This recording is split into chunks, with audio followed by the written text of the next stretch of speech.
Signor Tomasi, il Conegliano Valdobbiadene è un paesaggio modellato nei secoli dal lavoro dell'uomo.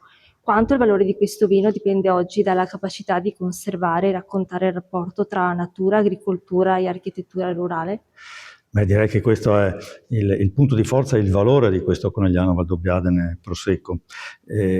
Pensiamo forse andiamo indietro di 2 secoli fa, quando la gente è rimasta su queste nostre colline, soprattutto quelle del Conegliano Valdobbiadene, e ha cominciato a modellarle per renderle produttive. Però era ancora una produzione incerta, era una produzione non specializzata ed era forse più che altro un rendere la propria azienda autonoma anche dal punto di vista proprio del prodotto uva e vino.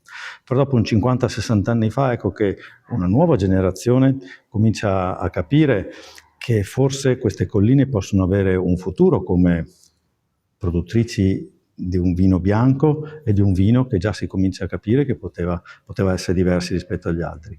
Ma poi chi ha veramente dato poi concretezza a questo intuito sono stati tutti i viticoltori e produttori degli ultimi 50 anni a sta parte, fino al grande boom che è esploso negli anni 90-2000. Quindi direi che il vino è intriso del sapere umano, è intriso della fatica umana, è intrisa anche della sfida umana, no? Che è partita due secoli fa e che oggi vede dei risultati eccellenti e conosciuti in tutto il mondo. Per cui il vino del Conegliano Valdobbiadene non è solo un vino perfetto, è anche un vino che ha un'anima che deriva proprio dalle cose che vi ho raccontato.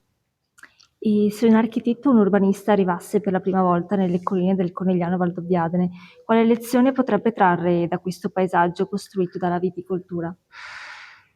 Beh, direi che il Conegliano Valdobbiadene è forse l'unico caso ormai in Italia rimasto di una viticoltura difficile, in alcuni casi eroica, e che è rimasta praticamente intatta.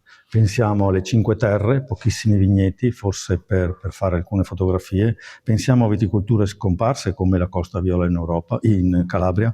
Pensiamo a Pantelleria, 4.000 ettari 50-60 anni fa, 400 ettari oggi. Per cui un architetto direbbe una bellezza che è rimasta intatta, però anche capirà subito lo sforzo che ci vuole ad oggi per mantenere una viticoltura che è minacciata dal cambiamento climatico, ma soprattutto una viticoltura che è minacciata dagli elevati costi che purtroppo non tutti i consumatori comprendono.